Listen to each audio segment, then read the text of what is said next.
Opening hook. They won't tell you this in school. They won't write it in bedtime stories. But one day, life will show you. Kindness can destroy you. Not because it's wrong, but because the world doesn't always return what you give. We're raised on a promise that if you're kind, you'll be loved. If you're generous, people will respect you. If you forgive, they won't hurt you again. But what happens when none of that is true? What happens when kindness isn't seen as strength, but as an invitation to take, to lie, to betray? Niccolo Machiavelli lived through a time of war, betrayal, shifting loyalties, and sudden deaths. He watched kind men fall and cold men rise, not because the world was cruel, but because it was honest, and honesty doesn't favor the soft-hearted. In The Prince, Machiavelli makes a cold declaration. A ruler must learn how not to be good, not because goodness is useless, but because unchecked goodness becomes weakness in the wrong hands. He saw what most people refuse to admit, that too much kindness can become a form of self-erasure. But this isn't about kings and thrones. It's about you who always offers help, even when your own cup is empty. You who says it's okay when it's not. You who forgives what should never be forgotten. You've been taught to be the bigger person. But what if that version of kindness, the one that silences your truth, denies your anger, erases your boundaries? What if that is not kindness at all? What if it's fear? What if it's survival? There's a reason predators in nature don't hunt the strongest. They hunt the gentlest, the ones who don't fight back. And the same happens in the human world, just quieter. Behind smiles, behind polite apologies, behind the phrase, "It's fine, really." But Machiavelli wasn't interested in politeness. He was interested in truth, the kind that hurts but wakes you up. He believed that mercy, when given to the cruel, is not a virtue. It's betrayal, not betrayal of them, but of yourself. So here is the question that starts everything. Has your kindness become your prison? And if it has, what would it take to break free? Bridge to next section, the mask of niceness. In a world obsessed with being liked, we'll now explore how niceness becomes a mask, and how that mask, worn too long, starts to rot the soul beneath. Stay close. They don't ask you to be real. They ask you to be pleasant. Smile when you're tired.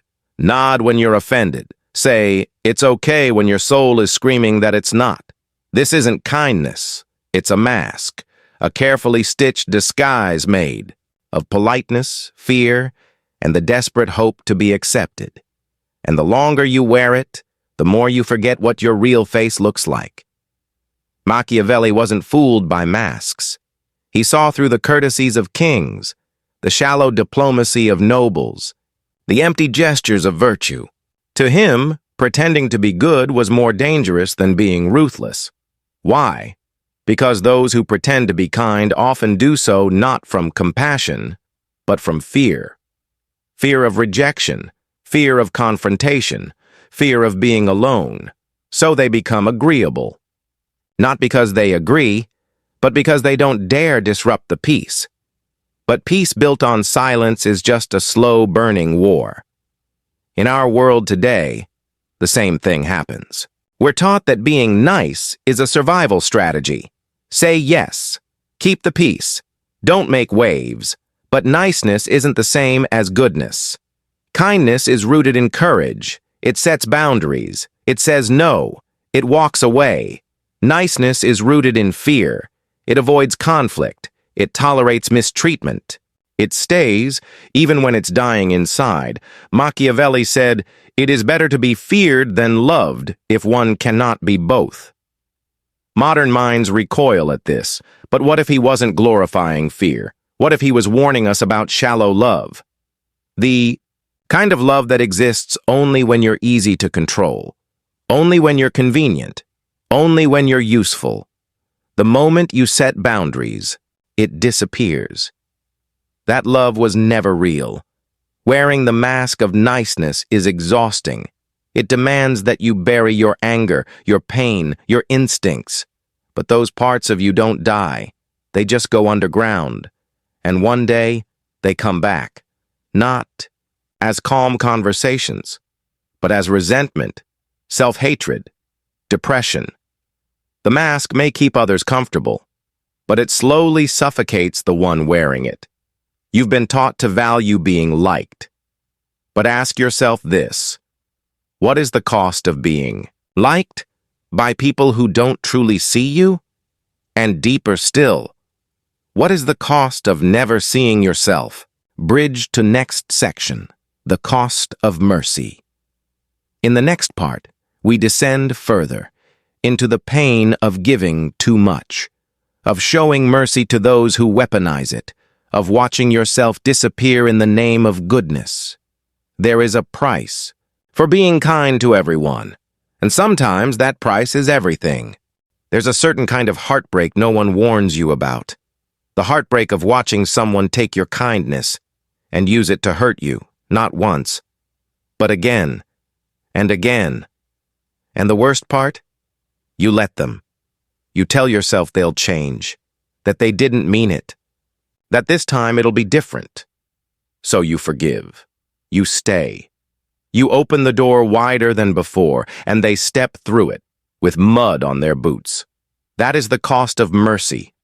Not when it's earned, not when it's mutual, but when it's given. Too freely, when it's handed to the unworthy as if your soul were disposable. Machiavelli witnessed this not as philosophy, but as pattern. Mercy, when given to the cruel, does not convert them. It emboldens them. Mercy to the wicked is cruelty to the good, he warned. And still, most of us learn this the hard way, not in palaces, but in relationships, in families, at work, in friendships, where the silence screams louder than betrayal. Have you ever forgiven someone because you were afraid to lose them? But in doing so, you lost yourself? That's how the cycle begins. You give them the benefit of the doubt. Then you give them your time, then your energy, then your peace. And one day you realize there's nothing left for you. You taught them that you require no apology, that your pain has no cost, that your love is unconditional, even when their actions are not. That's not kindness. That's self-abandonment. Here's what's most terrifying. People don't just treat you the way they feel about you. They treat you the way you allow, and when you continue to show mercy without standards, you become an accomplice in your own suffering. You think you're keeping the peace, but really, you're making a deal with chaos, hoping it will play nice. It won't. True kindness is not limitless. It has edges. It has discernment. It knows when to walk away. It knows when to stop saving people from consequences they need to face.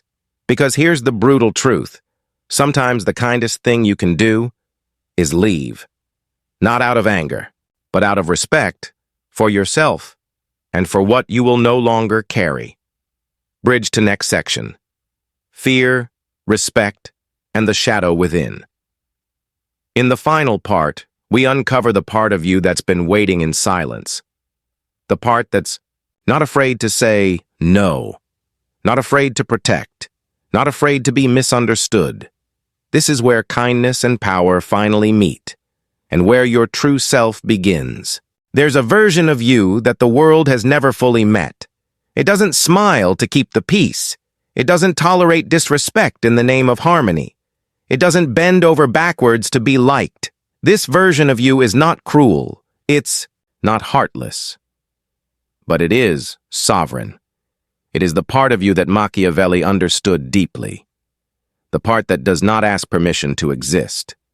From the very beginning, you were taught to be good, to share, to give, to turn the other cheek. But you were never taught what to do when your goodness became a cage, when people saw your empathy as weakness, when your silence became their permission. And so, somewhere along the way, you started shrinking, not visibly, not all at once, but slowly, subtly, Every time you let something slide, every time you stayed silent when you wanted to speak, every time you chose peace at the cost of your own dignity. You called it maturity. You called it grace. But it was something else. It was fear, masquerading as virtue. Machiavelli saw how dangerous this could be, not just for rulers, but for anyone who walks through life unwilling to confront their darker instincts. He didn't believe people were inherently evil. He simply believed they were honest about their self-interest. And if you weren't ready to protect yourself when needed, then you weren't living in the real world. You were playing a role. Here's what we don't talk about enough. Kindness without strength becomes submission, and submission, when prolonged, becomes self-erasure. To be truly kind in this world, you must be capable of cruelty, but choose not to wield it recklessly. You must be capable of walking away, but choose to stay only when it nourishes your soul. You must be capable of being feared, but earn respect through presence, not domination. The shadow within you, the anger, the instinct, the resistance, it's not the enemy. It's the part of you that says, I will not be used, I will not be silenced, I will not betray myself, to make others feel safe. So many people confuse being liked with being loved. But those two things are not the same. Being liked means being non-threatening, predictable, convenient. It means you laugh at the right moments, agree more than you disagree, and apologize even when you've done nothing wrong. But being loved, real love doesn't require you to make yourself small. It doesn't demand silence. It doesn't recoil when you show your full depth, your strength, your shadows, your fire. And yet, most people will never know that kind of love because they're too busy chasing approval. Here's the truth. You don't need to be liked by everyone. You don't even need to be understood. You need to be whole. That means reclaiming the parts of you that were buried, the rage, the clarity, the wild truth teller. The part that says, no, I'm not okay with this. The part that leaves when it's no longer safe to stay. The part that doesn't justify or explain itself to people who only listen to respond, not to understand. This isn't about becoming heartless. It's about becoming real. And realness, true, embodied, unapologetic presence, is magnetic. It commands respect in silence. Machiavelli's harshest critics often miss this nuance. He wasn't promoting cruelty. He was revealing that power without morality is dangerous, but morality without power is helpless. He believed in the necessity of balance, not just in politics, but in the human soul. You must be lion and fox, sharp and soft, kind and capable of drawing blood, should it ever come to that. Because without your shadow, your kindness is just performance. But with your shadow, your kindness becomes choice, and choice is where your power lives. So how do you reclaim that? You begin by listening to the part of you that's been whispering, I'm tired of giving with nothing in return. I'm done accepting crumbs and calling it a feast. I'm no longer available for people who only value me when I'm easy to consume. You begin by grieving the version of you that tolerated too much. The version that confused being used with being loved. The version that thought loyalty meant self-sacrifice. And then you rise, not bitter, not closed off, but clear. You start setting boundaries like sacred ground.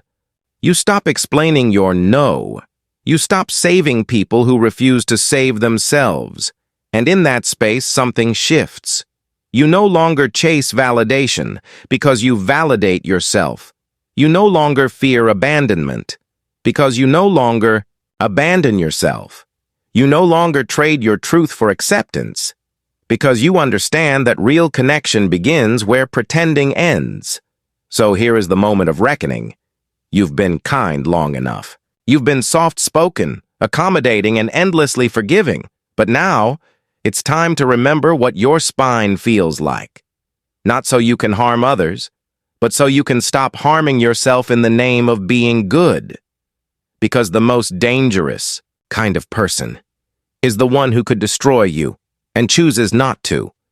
The most powerful kind of love comes from someone who is capable of walking away, but stays because it's true. And the most sacred kind of kindness is given by someone who remembers the dark, but walks in the light anyway.